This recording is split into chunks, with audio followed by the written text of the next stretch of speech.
into Ducati, into Brazili Ducati. There he goes, and he's given the mechanics the nod. Off come the tyre warmers. You can almost hear the clicks of the cameras outside this Brazili Ducati box. At the moment of truth then here for Marc Marquez as he starts this new journey, this new adventure in the MotoGP World Championship, a journey and an adventure in which he hopes culminates in at least a 9th World Championship, which would coincidentally put him alongside his great foe, his nemesis, 9-time world champion, Italian Valentino Rossi. So for the first time then in MotoGP, Marc Marquez gets to twist the throttle on a factory Ducati. You can hear the fans that have gathered here in the grandstands at the Ricardo Tormo circuit.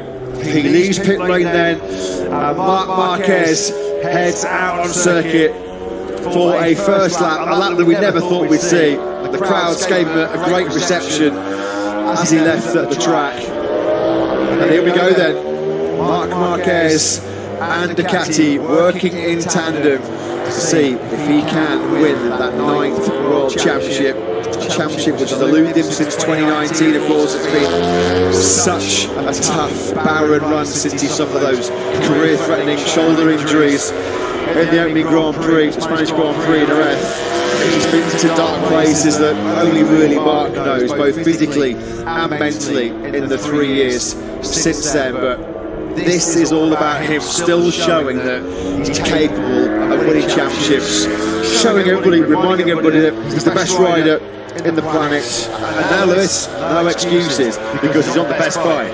Still rubbing my eyes a little bit to try and work out, are we actually seeing this Marc Marquez on board a Ducati? How long is never in motorcycle racing? Well, we've just found out. Marc Marquez is officially now a Gresini Ducati rider, and Gigi Dall'Igna will be watching very, very closely to see what Marc Marquez is up to. He's got a couple more corners to get through before his first official time lap on board a Ducati begins, and there'll be many watching him and his lap times like a hawk through the day. He's probably taking him, what now, 14 corners to realise. Now I know why Martin and Pakai have been so darn good, so hard to beat. I think many people thought hell would freeze over before we saw Marc Marquez riding a Ducati. Love to be inside that Brazili garage when he comes in for that initial first debrief. It has been a real tough last 2 or 3 years. We've seen him fight back, fight so hard to get himself mentally and physically back to his peak best. He feels like now he's the rider of pre-Jerez in 2020. Well, we will find out, won't we, next season. I wouldn't be surprised, to be perfectly honest, given how good he is, and if he didn't rock up to Qatar and win both the sprint and the Grand Prix. It is a big ask. He's kind of sort of playing down expectations, but we heard it from Pakai and Martin, who were flanked either side of him in that Mandalika press conference where he was talking briefly about this transfer over to Ducati. Both of them believe him here, a title contender. You just need to look at previous years. You need to look at Air Bastianini in 2022, for Gresini, challenged for the World Championship on a year-old bike. Marco Bezzecchi challenged for the MotoGP title for much of this year on a year-old bike. Marcus just making sure he stays out of the way of Rafa Fernandez there on board the Aprilia. So Marc Marquez will fully expect to challenge for the World Championship this season. From Ducati's point of view, how do you improve on near perfection? Their motorcycle is so good. It's very difficult to improve upon it for the next season. So Marc Marquez is jumping on a GP23 that is nigh on the best motorcycle that's ever been put on a MotoGP circuit. There'll be stages in the early parts of next season as Marc Marquez's first lap time on that Ducati is a 1:35.6. That the year-old bike will be perhaps more figured out and more competitive than the new bike, as we saw in the early parts of the season with Bezzecchi and of course Bastianini at the beginning of last year. So Marc Marquez is on a motorcycle that is well and truly figured out. He's just got to now figure it out himself. Yeah, he's just pushing a few buttons here. Looking down the dashboard, there's obviously so many intricate systems you have to learn when you switch manufacturers as well. Probably by the end of the day, though, I could just imagine Marc sat at the back of the Brazili garage like a Bond villain, sort of stroking a cat in his seat and just spinning around, because we know that there are going to be fireworks at some stage next season. This of course, as a factory Honda ride, I mean, I guesstimate he was making anything between 10 and 15 million euros, and that might actually be underplaying it. He's taken a huge pay cut, but he's been at pains to say this has got nothing to do with money. This is just all about winning, and perhaps more importantly, enjoying himself as well. Because the last 2 or 3 years have taken so much out of him, both the brain and the body. Of course, it's great for MotoGP. You know, the more fast and competitive riders we have at the front, then the better the spectacle it's going to be. And we've already had some spectacle in 2023. 17 riders led laps, 15 riders finished on the podium, at the Grand Prix podium, 13 riders finished on the sprint podium, and 15 riders qualified in the front row. Some people actually say MotoGP was boring this year. 17 riders leading laps, 15 finishing on the Grand Prix podium. It was certainly wide open at times. It was dominated clearly by Ducati. And we've got the mouth-watering prospect. Hopefully, everything crossed here in the commentary box with the new concessions, the leg ups that Honda and Yamaha have got next year, that they can also come back to the party, because we've seen certainly over the second half of the season, Lewis, Fabio Quartararo, what is not the most competitive M1 that's ever rolled out of the factory back in Iwata, at times has shown his class. When he's been the underdog, he's still just got his head down, fought like a lion, and probably put that Yamaha in place that it didn't really deserve to be. Now, Quartararo was sensational for much of this year. So too was Marquez. They're obviously as keen as the rest of us to watch what Marquez is up to as he cuts his first laps on this Ducati. Simon Greatfire is in pit lane for us and can give us a more detailed description of the Ducati that Marquez is on. Simon, down to you. Yes, it's a little noisy because something of interest, it's the first time I've seen a 24 spec Ducati head out on track, which is in the hands of Enea Bastianini. No one else has tried one yet, you know, Pramac or factory Ducati riders. So the specker bike that Marquez is on is, like we all know, the 23 spec gets passed on from Pramac and the Ducati factory boxes to the satellite teams. And so he's on one of those. But just to let you know a little bit more, he's setting-wise, it really makes sense. It's in the most popular setting I see, in the middle everywhere, you know, the middle of the swing arm, the middle of the steering head. He's got the the long Öhlins forks, which makes sense. You know, not a lot of the Ducati riders run them, but DG did. So I imagine they're out of his bike, you know, straight up.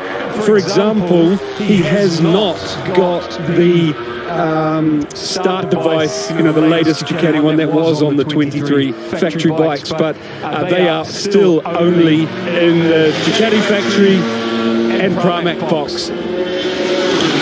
Thanks very much for all those updates, Simon. Always a beady eye down in pit lane. Marquez fastest on the Ducati. Hold your breath. It's Alex Marquez. 1:30.36 start on his last lap. Actually, has just put Alex Marquez, younger sibling, at top of the timesheets. That's not bad speed actually. Alex only done 5 laps in the chilly conditions here this morning in Valencia. This is lap number Marquez, lap 5 completed for Mark, 1:32.738.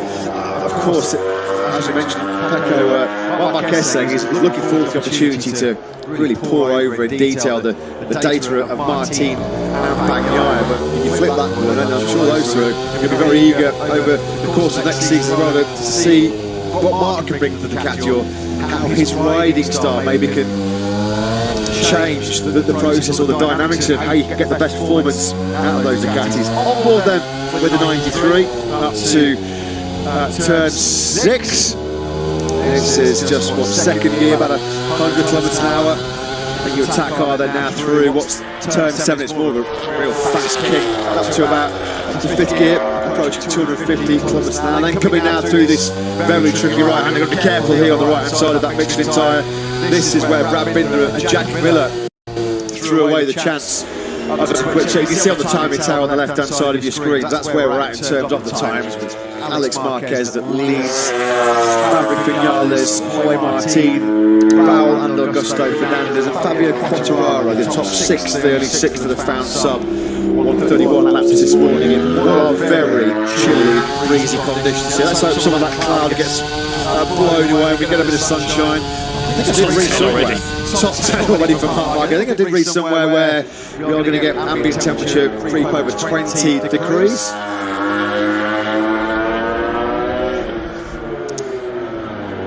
So 131.525 from Marquez on his 6th lap of the session. Immediately flies him up inside the top 10. So Porik in the first sector of this current lap. It's taken Marc Marquez 7 laps, or 6¼ laps, to set a red first sector. You're going to see a few of those. Is he having a laugh?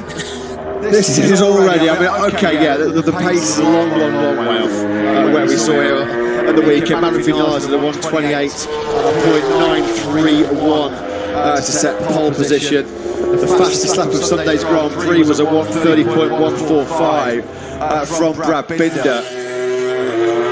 Alex Marquez at the top of the time, she's only a couple of tenths away from that. But Marc Marquez, I think, already enjoying life on the Ducati.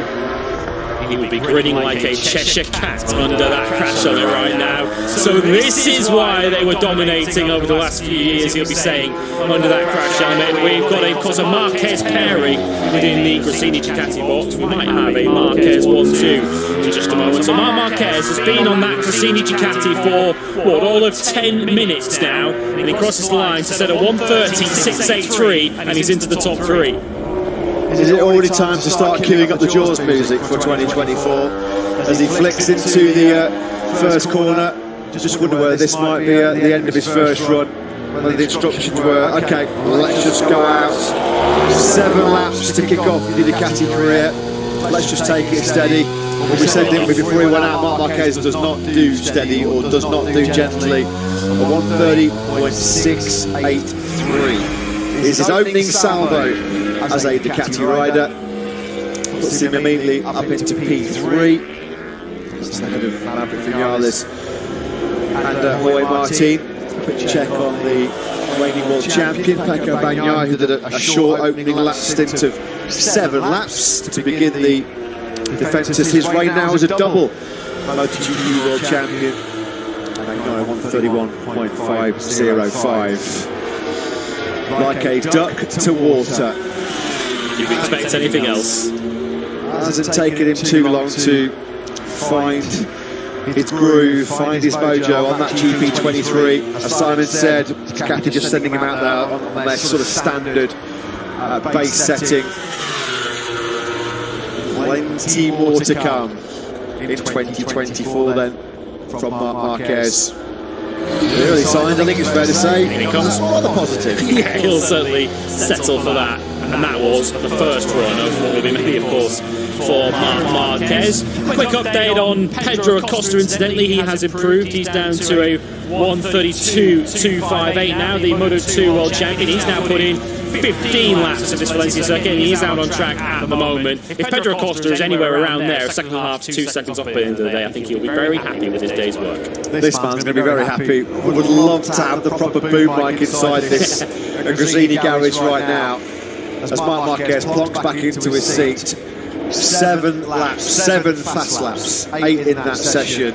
The fastest of which was a 130.683.